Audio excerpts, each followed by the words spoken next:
حضرت جی بہت شکریہ آپ کے ٹائم کا، اور ہم بہت شکر گزار ہیں کہ جب جب ہم آپ کو زحمت دیتے ہیں آپ کہتے ہیں ویلکم کرتے ہیں، اور یہ خاص طور پہ اس جگہ پہ آ کے بیٹھنا جو ہے نا وہ واقعی ایک سعادت کی بات ہے۔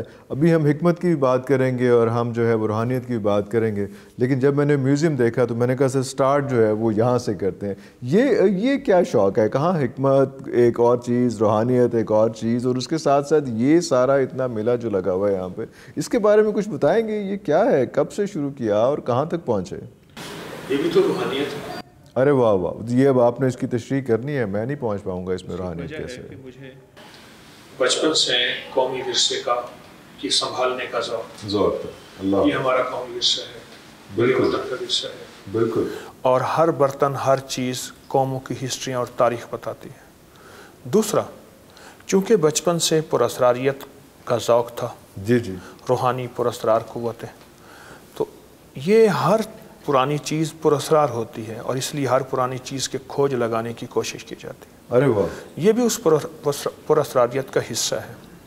اچھا یہ کیا مطلب، کچھ تھوڑا سا ایکسپلین کریں گے کس طرح سے یہ کتنا، اگر میں پوچھوں کہ کتنا ہوگا جو سب سے قدیم آپ کے پاس چیز ہوگی، وہ کتنے سال پرانی ہوگی؟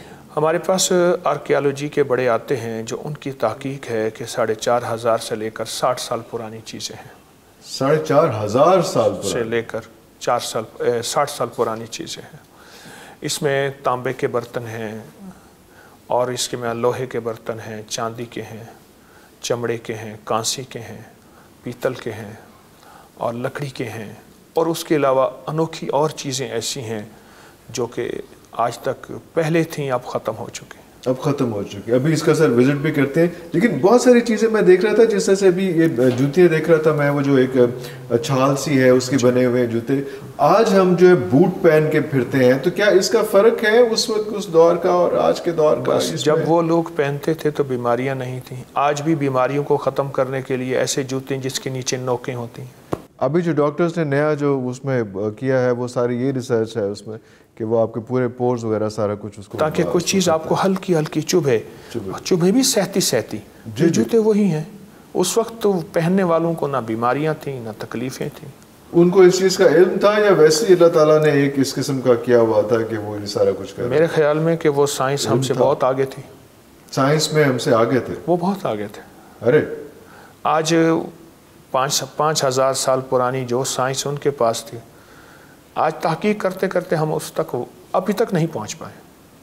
کہاں سے یہ؟ مجھے تو سوال ہی میرے پاس ختم ہو گئے کہ یہ کتنا عرصہ لگا ہوگا یہ جمع کرتے ہوئے، یا ویسے ہی آپ کو جب لوگوں کو پتا چلا کہ آپ کو شوق ہے اس چیز کا کہ چیزیں آنی شروع ہو گئی، یا کیا ہوا کیسے؟ بچپن سے 55 ماشاءاللہ 55 تو آپ کراس کر گئے۔ وہ ایک الگ بات ہے کہ 55 کے آپ لگتے نہیں ہیں، اس پہ پوری ڈیبیٹ ہو سکتی، پورا پروگرام ہو سکتا ہے کہ کس طرح سے اپنے آپ کو، لائف کو آپ نے اس طرح سے اسٹیبلش کیا اور سیٹل کیا کہ اس قسم کی کوئی چیز جو ہے وہ آپ کے چہرے سے بھی اور آپ کے چال سے بھی ماشاءاللہ لگتا نہیں ہے کہ آپ مور دین 55 ایئرس۔ میری 66 کی پیدائش ہے۔ 66 کی پیدائش؟ جی۔ واو واو۔ تو میں 58 میں، 58 میں، واہ واہ واہ واہ۔ اچھا عرض یہ ہے کہ اصل میں نا شوق ہے، مجھے بچپن میں 2 شوق تھے اور 2 جذبے تھے۔ ایک شوق یہ تھا کہ پرانی چیزیں، اور ایک شوق پرانی کتابیں یا کتابیں۔ پرانی کتابیں یہ ورثے سے ملا؟ والد صاحب کتابیں تو والد صاحب رحمۃ اللہ علیہ، دادا پر دادا، ہمارا خاندان 1762 میں بخارا سے آیا تھا۔ جی جی جی۔ تو یہ تو خاندانی ہے۔ اچھا۔ اور جہاں تک یہ میوزیم کی کہانی ہے، یہ میرا اپنا ہے۔ کتابیں خاندانی ہیں اور میوزیم جو ہے یہ اپنا پورا ذوق ہے میرا۔ بچپن سے چیزیں تلاش کرتا تھا، سنبھال کے رکھتا تھا۔ اس کریم کی عطا اور ودیعت ہے، اس میں میرا کوئی کمال تو نہیں۔ اس سے کوئی انسپائریشن بھی ملتی ہے آپ کی روحانیت میں اور آپ کی حکمت میں، چیزوں میں؟ جس طرح سے بھی آپ نے بتایا کہ وہ جوتے کا جو ہے وہ کس طرح سے وہ آپ کو ہیلتھ میں کریٹ کرتا تھا، تو یہ جو ایک چکی کا آٹا ہوتا ہے، یا یہ جو برتن جس طرح کے تانبے کے برتن ہیں، ابھی جو ہے وہ آ گیا ہے، سلور آ گیا ہے، اور پیتل کے پہ تو ختم ہی ہو گیا ہے اس میں، تو یہ بھی اس میں کھانا پکانا یا مٹی کے برتنوں میں کھانا پکانا بھی کوئی حکمت تھی جو اب ہم پرابلم کریٹ ہو رہی؟ نواب آف خیرپور سندھ میں ان کے محل میں میں گیا کئی بار، ان کی چھت اب بھی تانبے کی ہے۔ چھت تانبے؟ جی۔ نواب بہاولپور کا قلعہ ڈراور جہاں جیپ ریلی ہوتی ہے، جی جی جی، اس کا جو تالاب ہے ابھی بھی ہے، اس کا پیندہ تانبے کا، کئی ایکڑ لمبا تالاب ہے۔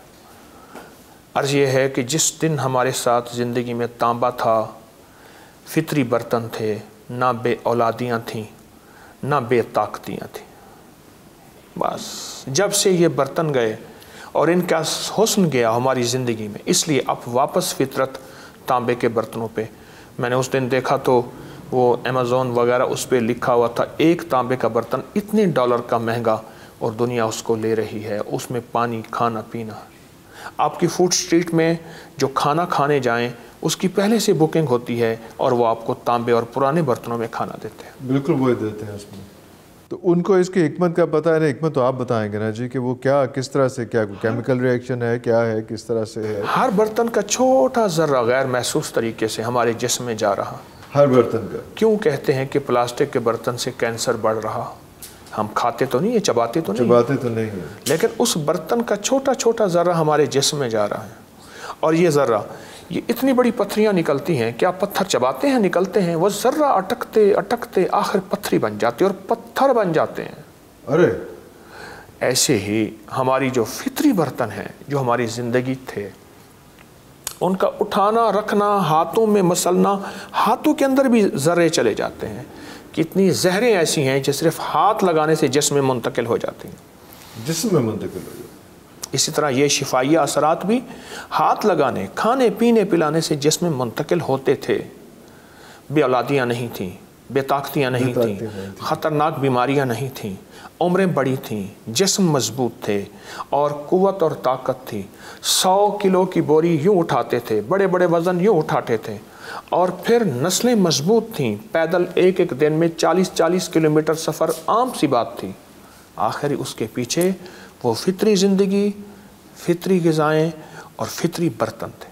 فطری برتن تھے۔ اس میں مٹی بھی اسی طرح سے ہے، مٹی کے برتن میں مٹی کی ہڈیاں اور سارا کچھ وہ تو، اور وہ پھر جو گیس آ گئی، پہلے جو ہم آگ جلاتے تھے اور ہم اس میں لکڑی سے آگ جلاتے تھے، اور اس کے بعد گیس آ گئی، اس کے بھی فیوژن کا فرق ہے، گیس کے پارٹیکلز بھی جاتے ہیں جو پہلے لکڑی کے پارٹیکلز جاتے تھے، اس طرح سے وہ بھی فرق ہے اس میں۔ آپ 4 چیزیں جمع کریں: گوبر، سوکھا گوبر جانوروں کا، جی جی، مینگنیاں، جی، گوبر سے مراد گائے بھینس، جی جی، مینگنی سے مراد اونٹ بکری، اونٹ بھی، اچھا، اونٹ بکری۔ 2، تیسرا لکڑی، چوتھا گیس پہ جو روٹی پکائیں گے اس کا ذائقہ اور اس کی لذت اور اس میں شفا نام کی چیز نہیں۔ جو لکڑی پہ روٹی پکائیں گے اس کا ذائقہ اور لذت اور لاجواب۔ تیسری، اگر آپ روٹی پکائیں گے گوبر پہ، لذت بھی اور، ذائقہ بھی اور، شفا بھی اور۔ اور چوتھی اور آخری چیز جو سب سے لاجواب ہے، جس کے دودھ میں آخری درجے کے شفائیہ اثرات ہیں، بکری اور اونٹ، اس کے گوبر مینگنیوں میں کھانا پکا کے دیکھیں، اس کے نیچے آگ، جی جی، اس کا کمال ہے۔ اچھا حضرت جی، آپ جیسے اونٹ کی بات کی، اس میں آپ نے بہت سارے یہاں پہ پیچھے اونٹوں کی ہڈیاں بھی رکھی ہوئی ہیں، ابھی ہم ڈسکس کریں گے اس کے حوالے سے بھی، تو وہ اس کا بھی کوئی الگ ایلیمنٹ ہے اونٹ کی ہڈی؟ اور میں بھی پتہ چلا تھا، میں دیکھ رہا تھا ایک جگہ پہ کہ وہ جادو کے اثرات سے اور اس سے بھی، دیمک سے بھی، اور ان چیزوں سے جو ہے اس وقت میری جیب میں ہے، اس وقت بھی جیب میں ہے؟ ارے یہ آپ یو کیری اٹ، آپ اس کو ساتھ لے کے چلتے ہیں ہر وقت ساتھ رکھتے، اور آپ بھی رکھا کریں۔ ارے واہ، اچھا۔ اونٹ کی ہڈی، جی، اونٹ کو جنات، ہر جانور کو جنات کا اظہار ہوتا ہے، غیر مرئی مخلوق کا، پر اونٹ کو سب سے زیادہ ادراک احساس ہوتا ہے، ایک۔ دوسرا، اونٹ کی ہڈی اور اونٹ کی کھال، اس کے ساتھ بہت زیادہ دیمک، جادو، جنات اور خطرناک کیفیتیں اور حملے اس سے رک جاتے ہیں۔ اچھا، یہ ہماری پوری کتابوں میں حوالے ہیں، بعض اوقات نا ہماری ناواقفیت ہے، ہم کہتے ہیں یہ کہاں لکھا ہوا ہے؟ جی ایگزیکٹلی، میں اس پہ آؤں گا۔ ٹھیک ہے، جس کو ہاتھ میں ہر وقت منع کو لے کے چل رہے ہیں، میں نے موبائل کا نام رکھا ہے منا، تو منع کو ہاتھ میں ڈیڈی رکھا ہوا ہے سر۔ اچھا، ڈیڈی رکھا ہوا ہے، ڈیڈی کو چھاڑ دیا کرو کبھی، تو اس میں تو ہے نہیں، جس میں لکھا ہے وہاں ہم پڑھتے نہیں ہیں۔ ہاں، اور اس طرح جادو، جنات، اثرات، بندشیں، کہ انگریزوں کو جادو جنات نظر بد نہیں ہوتی، ہمیں ہو جاتی ہے۔ میں نے انگریزوں کی جادو جنات پہ سینکڑوں کتابیں جمع کی ہیں، وہ آپ نے بالکل لاسٹ ٹائم ڈسکس ہوا تھا، اس میں ہڈی جو ہے اسی کا ایک حصہ ہے۔ اور صرف اونٹ کی ہڈی جو ہے وہ بیسٹ کیور ہے ان چیزوں اونٹ اونٹ اور حسد سے بھی اور یہ جو نظر بد یہ ان چیزوں سے بھی حد سے زیادہ اس کے اثرات ہیں، بہت زیادہ اثرات ہیں. تو یہ مطلب لوگوں کو یہاں پہ تو اونٹ کی ہڈی اویلیبل بھی نہیں ہوتی ہوگی نا، تو اس میں ایسا ہے نا کہ اونٹ کی ہڈی جو بازار میں ملتی ہے اس کے بارے میں تو میں یقین سے نہیں کہہ سکتا، کیونکہ اونٹ ہمارے ہاں ذبائی کم ہوتے ہیں، تو اتنی زیادہ تسمیہ کہاں سے بن جاتی ہیں؟ ہاں ہاں بالکل صحیح، اونٹ کی کہتے ہیں اونٹ کی تسبیح. بالکل صحیح. ایک تو دوسری یہ ہے کہ اونٹ قربانی میں یا بعض علاقوں میں اونٹ ذبح ہوتا ہے. بالکل صحیح. ٹھیک، تو اونٹ کی ہڈی خود سنبھال لی جائے، اس کو محفوظ کیا جائے، اس کو پریزرو کر کے اس کو اپنے گھر میں بس کہیں کسی بھی جگہ پہ. میں تو صحرا سے اٹھا کے لے آتا ہوں کیونکہ صحراؤں میں اونٹ مر جاتے ہیں. اچھا آپ تو ہیں بھی اس علاقے سے نا، تو آپ کو تو صحرا میں جاتا ہوں، میرا ذوق ہے، وہاں روحانی محفلیں لگاتا ہوں، تو واپسی پہ اونٹ پڑے ہوئے ہوتے ہیں، مر جاتے ہیں، ہڈیاں ان کی بالکل گوشت ختم ہو جاتی ہیں، ہڈیاں بالکل صاف ہوتی ہیں، اٹھا کے گاڑی میں رکھ لیتا ہوں. میں تو بوریوں کو بوریاں بھر کے لاتا ہوں. تو یہ وہ تو اونٹ کی تو بوری بھری جاتی ہوگی جی، بڑی بورا پورا. بالکل بالکل. اچھا ایک بڑا عجیب سی میتھ ہے، کہتے ہیں کہ اگر ہم روحانیت کی سائڈ پہ ہیں، جیسا بھی بات ہوئی کہ روحانیت ساری جو ہے، بہت ہی جملہ بولا جاتا ہے کہ وہ جتنے وظائف ہیں اور کامیابی کے اور کامرانی کے وظائف ہمارے پاس ہیں، لیکن کامیابی اور کامرانی جو ہے وہ یورپ کے پاس ہے. اس کو کیسے آپ ایکسپلین کریں گے؟ کیونکہ آپ شیخ الوظائف ہیں، تو آپ سے میں کریں گے موسٹ اپروپریٹ کویسچن جو ہے وہ ایسا ایک ہم ریکارڈ کر لیں کہ لوگوں کو ذرا تسلی ہو جائے، کیونکہ ہر بندہ جو ماڈریٹ بندہ ہے وہ جملہ ضرور بولتا ہے. اللہ نے کائنات کو دو چیزوں سے جوڑا ہے، جی جی، ایک محنت اور دعا. بالکل صحیح. محنت اور دعا. سرور کونین صلی اللہ تعالی علیہ وسلم نے دونوں چیزوں، ایک طرف غزوہ بدر میں 5 گھنٹے کی دعا ہے، اور ایک طرف محنت ہے کہ بچے تھے تو ان کو بھی شامل کیا، اور کسی کے پاس تلوار نہیں تھی تو کھجور کی چھڑی دے دی. اللہ. ہمارا جو انگریز ہے اس نے دونوں چیزیں ساتھ لی ہیں. ہم اس کو سمجھتے ہیں شاید وہ محنت کرتا ہے.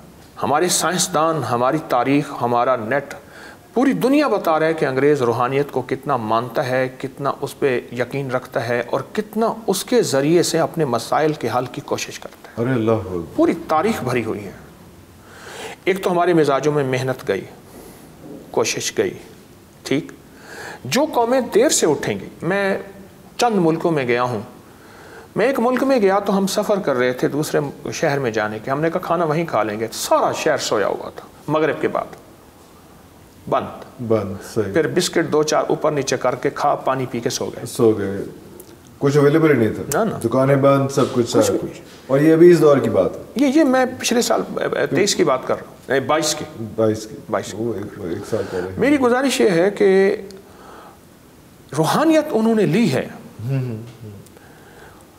اور وہ اتنا لی ہے. ہمارے ایک ایٹمی سائنسدان ہے سلطان بشیر الدین محمود صاحب، انہوں نے انگریز کی روحانیت کو اتنا کھولا ہے کہ اس نے ہمیں مغالطوں میں ڈالا ہے، اور خود روحانیت کے ذریعے سے کہاں پہنچ گیا. ارے اللہ، یہ کہاں پتھر کے دور کی باتیں کر رہے ہیں، کہاں یہ کیا کر رہے ہیں، دنیا کہاں مریخ پہ چاند پہ پہنچ گئی. انگریز نے ہمیں مغالطے میں ڈالا ہے اور خود روحانیت میں آگے نکل گیا. خود روحانیت میں ہی ہے، انہی چیزوں کے اوپر بالکل، بہت زیادہ.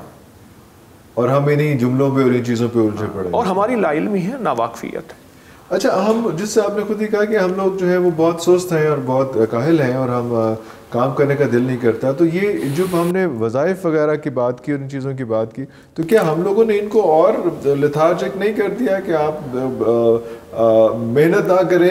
ہم کہتے تو نہیں ہیں کہ محنت نہ کریں، لیکن آپ جب اتنے وظیفے بتاتے ہیں، اس کے لیے یہ وظیفہ، اس کے لیے یہ وظیفہ، اس کے لیے یہ ایسے کر لیں، ایسے کر لیں، ایسے کر لیں، تو ہم لوگوں نے خود ہی لوگوں کو آپ ہٹا نہیں دیا. کیا خیال ہے، محنت وظیفہ خود ایک محنت نہیں ہے؟ نہیں، وہ والی محنت نہیں ہے نا سر. آپ جس سے کہا نا کہ سچ ہے. اس میں دوسری چیز یہ ہے کہ عبقری اور تسبیح خانے نے لوگوں کو دونوں راستے دیے ہیں، محنت اور دعا کے.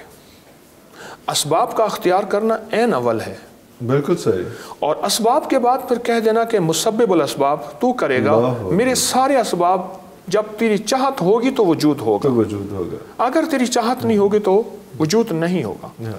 ہم نے محنت کے بعد اسباب کو اختیار کیا ہے. میرے آقا نے غزوہ بدر میں، پہلا غزوہ ہے، اس میں 313 بچوں سمیت ہیں، لیکن ایک طرف پورے اسباب اختیار کیے ہیں کہ ہم یہاں ہوں گے، پانی کنواں ہمارے پاس ہوگا، تاکہ پانی کے اسباب ہوں، یہ جگہ ہوگی یہاں بندہ دھنس نہیں جاتا، یہ ساری جگہوں کا اختیار کرنا اس بات کی دلیل ہے کہ میرے حضور نے اسباب کو اختیار کیا اور بھرپور کیا ہے۔ اسباب کے بعد پھر 5 گھنٹے کی وہ دعا ہے کہ آج تو نے اگر مدد نہ کی، یہ مٹھی بھر ہیں ختم ہو جائیں گے، تیرا نام لینے والا کوئی نہیں ہوگا۔ اسباب اور مسبب الاسباب، بس یہیں پہ میرا خیال ہے ہم لوگوں کا کوئی مسنگ لنک ہے۔ ہم لوگ دیکھتے ہیں جب تو دعاؤں پہ اور ان چیزوں پہ ہم زیادہ فوکس کر لیتے ہیں اور وہ اتنا زیادہ یقین کر لیتے ہیں کہ شاید ہم آگے ان سے بات بڑھ ہی نہیں پاتی۔ پھر کچھ ایک اور اسکول آف تھاٹ ہے جو بدعت کے لفظ کو ساتھ لے کے چل رہا ہوتا ہے کہ بدعت ہے، بدعت ہے۔ آپ ایکسپلین کریں کہ بدعت کیا، ایکچوئل بدعت کیا ہے؟ دیکھیے، دعاؤں کو اتنا زیادہ یقین کر لینا، اسی سے کام بنے گا۔ وہ تو بنے گا، بالکل اتنا زیادہ جب یقین کریں گے تو کام بنے گا، کیونکہ میرا اللہ کہتا ہے، دیکھیں بیوی بھی کہتی ہے تو میرے غیر کو کیوں دیکھ رہا تھا؟ مجھے ایک بندہ کہنے لگا، میں شادی میں گیا، ادھر دیکھتا تھا ادھر تک، بیوی کہنے لگی آپ ادھر ادھر دیکھ رہے تھے، مجھے پتا ہے۔ بالکل صحیح۔ بیوی بھی غیر کو پسند نہیں کرتی، اللہ بھی غیر کو پسند نہیں کرتا، اس پہ بہت زیادہ یقین ہو، وہ تو کوئی دوسری رائے نہیں ہے اس میں۔ دوسری چیز یہ ہے کہ اگر ہم اہل بیت اور صحابہ کی زندگی اٹھا کے دیکھیں، انہوں نے زندگی کو 3 حصوں میں تقسیم کیا ہوا تھا۔ ایک اہل ویال آرام، ایک معاش مزدوری، اور ایک وقت صرف اللہ کو دیتے تھے۔ اللہ، اور پھر وہ دنیا کے فاتح بھی تھے، کائنات عالم ان کے پاس تھی۔ ہم دنیا سے صبح سے لے کر شام تک اور رات کے آخری پہر تک اسباب کو دیتے ہیں، پھر کہتے ہیں غربت، تنگ دستی، پھر بادشاہوں کو گالیاں دیتے ہیں، حکمرانوں کو گالیاں دیتے ہیں۔ حدیث میں آتا ہے بدترین مشغلہ حکمرانوں کو گالیاں دینا ہے، برا بلا کہنا ہے، بدترین مشغلہ، بدترین مشغلہ۔ اور آج کل تو ہم بہت زیادہ ہی اس کام میں، اس کی بے برکتی ہوتی ہے۔ لعنتیں یاد رکھیے گا، یعنی گالیاں، لعنتیں جس کو دی جائیں اس تک جاتی ہیں، اگر وہ اس قابل ہے ٹھیک، ورنہ لوٹ کے اسی پہ آتی ہیں، ورنہ لوٹ کے آتی ہیں، لوٹ کے۔ تو اس لیے یہ تو بہت احتیاط سے اس چیز کو تو کرنا چاہیے، اس میں نہیں کرنا چاہیے، نہیں کرنا ہی نہیں چاہیے، کرنا نہیں چاہیے۔ وہ گالیوں والا وقت اس حکمران کی ہدایت کی دعا میں لگا دیں کہ اللہ دل تیرا اس کے قبضے میں ہے۔ اور پھر دوسری ایک اور چیز ہے نا، بادشاہ اگر آیا ہے اور وہ ٹھیک نہیں ہے، وہ ہماری وجہ سے ٹھیک نہیں ہے۔ احوالکم امالکم، امالکم اعمالکم، جیسے تمہارے احوال ہوں گے ویسے امال حکمران ہوں گے، اور جیسے تمہارے اعمال ہوں گے، اعمال ہوں گے، ویسے عالم کے احوال ہوں گے۔ حدیث میں آتا ہے روز عرش سے نرخ نامے شائع ہوتے ہیں، آج اس چیز کا یہ ریٹ کر دو، یہ ریٹ کر دو، آج دنیا کو مہنگا کر دو، سستا کر دو۔ فیصلے عرشوں سے ہوتے ہیں، ہم فرشوں پہ گالیاں دے رہے ہیں۔ ارے اللہ، اس کا مطلب ہے اپنی ذات کی اصلاح نہیں چاہتے، حکمرانوں کو کہتے تم اصلاح کرو، اور حکمران ہم ہی سے گئے ہیں۔ بالکل ایسے، بالکل ایسے۔ اگلی بات جو بدعت کی بات ہے، آپ کا سوال محفوظ ہے۔ جی۔ اگلی بات جو بدعت کی ہے، دیکھیے جو قرآن میں ہے، جو حدیث میں ہے، اور جو قرآن و حدیث کے بعد اولیاء صلحاء اللہ کے نیک بندوں نے اس کو لیا، اگر وہ حق ہے اور اس میں شرک نہیں ہے اور اللہ کا غیر شامل نہیں ہے تو وہ حق ہے۔ اچھا، بعض اوقات وہ بدعت نہیں ہوتی، وہ بدعت نہیں ہوتی، ہماری لا علمی ہے، ہم اس کو بدعت کہتے ہیں، ہماری لا علمی، ہمارا اپنا مطالعہ ہی نہیں اتنا، ہم اتنا وہاں تک پہنچ نہیں، کمزور مطالعہ، ناواقفیت کی بنیاد پہ اس کو بدعت کہنے کے بعد جھگڑے اور آپس میں نفرتیں اور توڑ پیدا ہو جاتے ہیں۔ تو اس سے بھی اجتناب کرنا، احتیاط۔ اور مطلب کسی طرح سے ہم یہ بتا سکیں کہ اس طرح سے چیزیں کرنے سے پہلے کو مطالعہ کر لیں، پڑھ لیں، اسٹیٹمنٹ کتنی وزنی، جیسے آپ نے بتایا کہ کسی کو اگر ہم ایسے برا بھلا کہیں گے تو وہ گھوم پھر کے جو ہے وہ پھر اپنے اوپر بھی آ جائے گی۔ اس میں اس چیز کی بھی تشہیر شاید ہم نے کم کی، بتایا نہیں لوگوں کو۔ ہم کسی پہ کیچڑ اچھالنا جو ہے نا، وہ اپنے آپ کو بڑا کرنے کے لیے بھی کوشش کرتے ہیں کہ ہم اس کو برا کہہ دیں تو اس سے بھی ہم بڑے ہو جائیں گے۔ کہ یہ مسائل بھی، اس نے بھی ہمارے معاشرے میں جو ہے ایک کیوس اور ایک انریسٹ اور ایک تعصب پھیلایا۔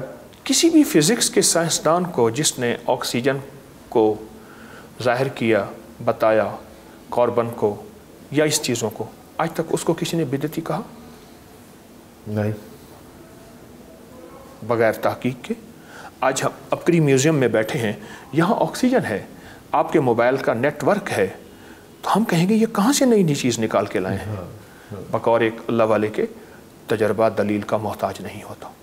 تجربہ دلیل کا محتاج نہیں ہوتا. ہاں جو چیز قرآن و حدیث سے ٹکرا رہی ہے، اللہ اس کے حبیب سے ٹکرا رہی ہے اور اس میں شرک واضح ہے، وہ شرک ہے، وہ بدعت ہے. اور اس میں شرک نہیں ہے، بڑے بڑے اولیاء، بڑے بڑے صلحاء جو اللہ کے قرب کو ہم سے زیادہ جانتے تھے اور وہ ایک زندگی دے کر گئے ہیں، وہ ایک نظام دے کر گئے ہیں، اس کو بندہ اگر کہہ رہا ہے تو شاید علمی ناواقفیت ہے، لیکن اس کے باوجود بھی وہ شخص ہمارے لیے قابل احترام اس لیے ہے، کیا پتہ اس کے اندر جذبہ سچا ہو اور وہ خلوص ہو. بالکل صحیح ہے. لیکن پھر بھی کئی لوگ جو ڈسکس کرتے ہیں اس حوالے سے تو وہ ان چیزوں پہ خاص طور پہ جو روحانیت کے مراحل ہیں اور جس طرح سے یہ مختلف اذکار ہیں تو اس میں اکثر لوگ جو کہتے ہیں کہ یہ بھی بدعت ہے، یہ بدعت ہے، یہ بدعت ہے، وہ بھی اس میں کام علمی ہے یا کیا ہے، کیسے ہے؟ علم میں مضبوط ہو جائیں. انسان کی ناواقفیت خود ایک بہت بڑے دانشور کی بات میں نے پڑھی تھی، ناواقفیت دشمنی ہے. تو پوچھا کیا دشمنی کیا ہے؟ کہ آپ کسی کے علم، اس کے کمالات سے ناواقف ہیں تو آپ اس کے بارے میں صحیح تبصرہ نہیں کریں گے. جب اس کے علم اور کمالات سے واقف ہوں گے کہیں گے واقعی وہ میری پچھلی رائے ذرا کمزور تھی. بالکل صحیح. تو ہمیں اس میں روحانیت کے اوپر توجہ کرنی پڑے گی اس میں. لیکن وہی جو اس قسم کی بات، اس قسم کا جملہ بول دینا، وہ بھی ایک پوری فضا کو ایک ناخوشگوار کرتا ہے اور پورے آپ کے جو زونز ہوتے ہیں وہ اس کو بھی ڈیمیج کرتا ہے اور وہ بھی پھر آپ کے رزق میں اور ہر چیز میں جو ہے اگر آپ اس قسم کا جملہ بولتے ہیں تو رکاوٹ بنتی ہے. کیا 100% لوگ خود رب کو ماننے والے ہیں؟ $1 million question it is. بس سمجھ لیں، ہم نے کسی کو منوانا نہیں ہے، ایک بات پیش کرنی ہے. سمجھ آ جائے اچھی بات ہے، سمجھ نہیں آ جائے تو اس بات کو لینے والے واقعتاً لاکھوں کروڑوں ہیں. احترام ہمارے لیے، جو ہمیں اعتراض بھی اگر کر رہا ہے تو اس کا احترام دل میں رہے، غائبانہ دعائیں رہیں تو اللہ کی مدد پھر ہمارے ساتھ ہوگی. اللہ اور آپ کے یہاں پہ جب میں ابھی دوبارہ وہاں پہ اس جگہ کبھی وزٹ کرتے ہیں، وہ سارا دیکھتے ہیں جگہ، لیکن وہاں پہ جس قدر لوگ آتے ہیں اور جس قدر وہاں پہ جا کے بیٹھتے ہیں اور دعائیں کرتے ہیں تسبیح خانہ میں، اس کا بھی کوئی ہسٹری بتائیں گے؟ کہ تسبیح خانہ تو ایک تسبیح خانہ نام تو ایک بڑا پرانا ایک چلا آ رہا ہے ماشاءاللہ، بہت زیادہ علماء نے 4-5-6 جو فقہاء تھے انہوں نے اپنی جہاں پہ وہ پڑھتے تھے وہاں پہ وہ ہوتا تھا اس میں. تو آپ نے بھی اسی کو کاپی کیا، کس طرح سے کیا، کیسے کیا؟ حضرت نظام الدین اولیاء رحمۃ اللہ علیہ کی جو خانقاہ تھی، آستانہ تھا، اس کا نام تسبیح خانہ تھا. مغل بادشاہوں کی عبادت گاہوں کے جگہ کا نام تسبیح خانہ تھا. اس کے ہم نے تسبیح خانے کے اندر فلیکس لگا کے باقاعدہ پوری کتابوں کے حوالے لکھے ہوئے ہیں. یعنی میری کوشش ہوتی ہے میری کوئی چیز ایسی نہ ہو جس کا کوئی حوالہ لنک نہ ہو. حوالے کے بغیر مناسب نہیں، پھر بھی دعویٰ نہیں کر سکتا. حوالہ ہے. اور پھر تسبیح خانہ وہ جگہ ہے جہاں تمام مذاہب، تمام مسالک ایک پورے اعتماد اور محبت سے آتے ہیں، پورے اعتماد سے آتے ہیں اور پوری محبت سے آتے ہیں اور ایک پورے سکون سے آتے ہیں وہ مذاہب اور تمام. اور وہاں پہ پھر لنگر بھی ہوتا ہے اور لوگ رات بھی ٹھہرتے ہیں اور سارا ان کا خواتین کا الگ انتظام ہے، مرد حضرات کا الگ انتظام ہے. اور مسلسل کتنے عرصے سے چل رہا ہے یہاں لاہور میں؟ تو 22 سال سے چل رہا ہے. 22 سال سے. اور میرے ہاں جو میں بہاولپور کا ہوں تو وہاں تو ہمارا خاندانی یہ 1762 سے میں کہتا ہوں یہ چھوٹا سلسلہ چل رہا ہے. آپ نے ایک دفعہ صدقات کا ذکر کیا تھا کہ آپ کے کوئی 5 طرح کے صدقات ہوتے ہیں، وہ کیا؟ اس کو ایکسپلین کریں گے اور اس کی ریزن؟ اصل میں اللہ کھلاتا ہے، کھاتا نہیں ہے. جب بندے کے اندر بے لوث کھلانے کا جذبہ پیدا ہو جائے تو اللہ اپنے غیب کے خزانے سے پھر اس کو بندے کو وہاں سے کھلاتا ہے جہاں گمان خیال نہیں. اور پھر ساری دنیا مہنگائیوں کے طوفان میں چلی جاتی ہے اور اللہ جس کو کھلانے پہ آ جائے یعنی دینے پہ آ جائے اس سے کوئی چھین نہیں سکتا، اور اللہ جس سے چھیننے پہ آ جائے اسے کوئی دے نہیں سکتا. 5 لنگر ہیں جو تسبیح خانے میں چل رہے ہیں.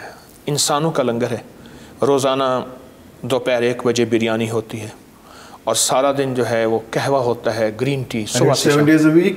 ہاں سارا کوئی اور جو اتوار کوئی چھٹی نہیں. اور گرمیوں میں مشروب ہوتا ہے ریڈ سیرپ صبح سے شام.